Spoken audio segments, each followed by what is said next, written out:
యాదాద్రి జిల్లా చౌటుప్పల్లో ప్రైవేట్ స్కూల్పై విద్యార్థి సంఘాలు దాడి చేశాయి. మౌంట్ లిటెరాజీ స్కూల్ కి పర్మిషన్ లేదంటూ అద్దాలు ఫర్నిచర్ ని ధ్వంసం చేశారు.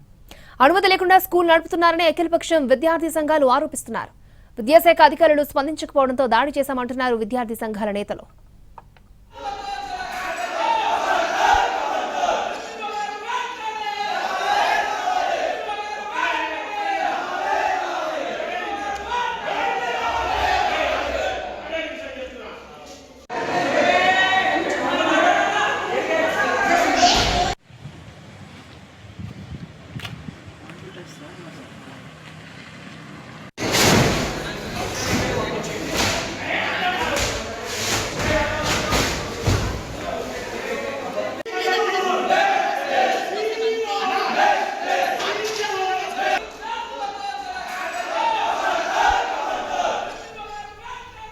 యాదాద్రి జిల్లా చౌటుప్పల్లో ప్రైవేట్ స్కూల్ పై విద్యార్థి సంఘాలు దాడి చేశాయి. మౌంట్ లిటెరాజీ స్కూల్ కి పర్మిషన్ లేదంటూ అద్దాలు ఫర్నిచర్ ని ధ్వంసం చేశారు.